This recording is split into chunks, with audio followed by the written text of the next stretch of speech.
Habermas, 1968. Technology and Science as Ideology explores the role of scientific and technological progress within the broader context of societal ideology.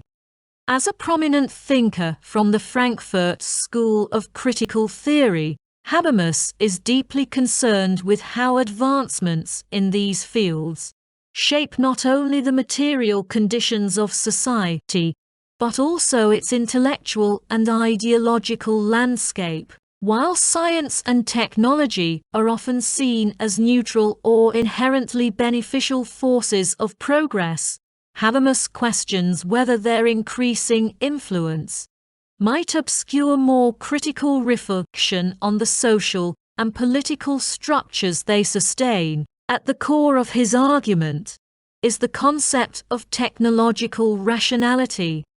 Habermas draws on Max Weber's notion of rationalization to show how modern society has become increasingly dominated by instrumental thinking, which is driven by the desire for efficiency, control, and predictability. This form of reason, referred to as instrumental reason, treats the world primarily as a set of resources to be manipulated in the service of human ends. In this sense, technological rationality prioritizes practical utility and effectiveness over other forms of reasoning, such as ethical or philosophical considerations. Habermas argues that while instrumental reason is necessary for technological and scientific innovation, its unchecked dominance risks reducing complex human values to mere technical problems. In the modern world, science and technology have been transformed from tools of understanding into instruments of power.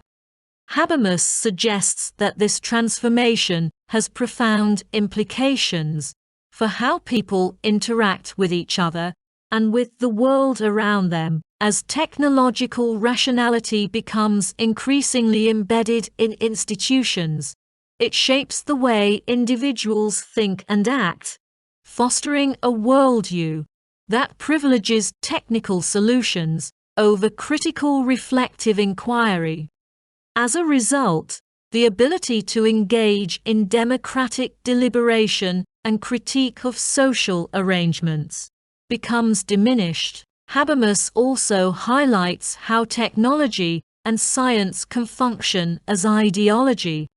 In Marxist terms, ideology is a system of ideas that reflects and supports the interests of dominant social groups. According to Habermas, the elevation of technological rationality to an unquestioned ideal serves to reinforce existing power structures by presenting certain forms of knowledge and authority as objective or neutral, when in fact they are deeply intertwined with political and economic interests. In this way, science and technology can legitimize social inequalities by framing them as the inevitable outcomes of rational progress. A key concern for Habermas is how this ideological function of technology and science affects the potential for social change.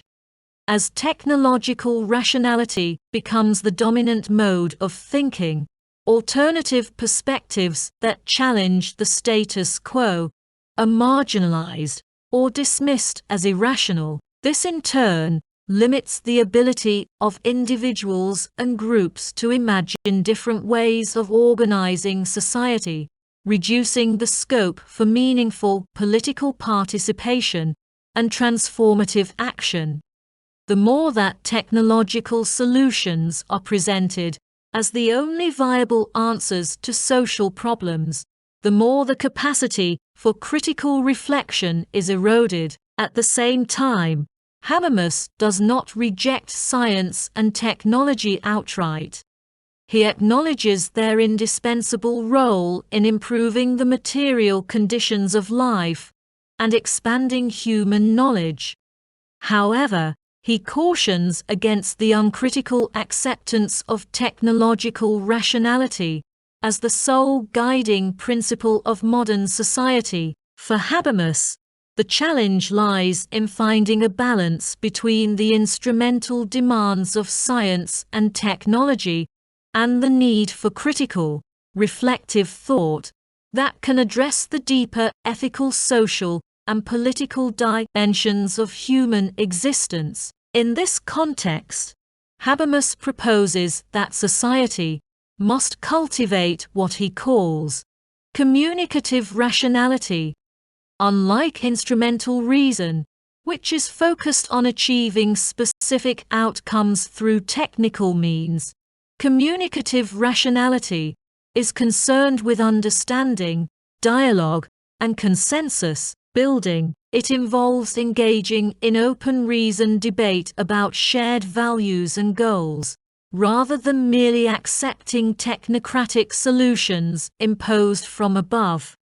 Habermas sees communicative rationality as essential for democratic life, as it allows individuals to participate meaningfully in the shaping of social and political institutions. Ultimately, Habermas' essay is a call to resist the hegemony of technological rationality and to reassert the importance of human values and critical thought in the face of rapid scientific and technological change. He warns that without such a reassertion, society risks becoming increasingly alienated from the very principles that make democratic life possible: reasoned dialogue, shared understanding, and the pursuit of justice. For Habermas, the task of critical theory is to uncover the ways in which science and technology can function as tools of domination,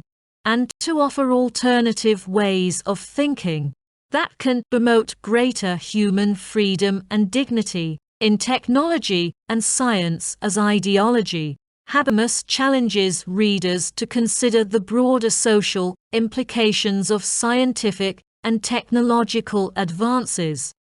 He questions whether the unquestioned embrace of technological rationality serves the interests of all members of society, or whether it primarily benefits those in positions of power. By raising these questions, Habermas opens up a space for critical reflection on the role of science and technology in modern life, urging a more thoughtful and democratic engagement with the forces that shape contemporary society.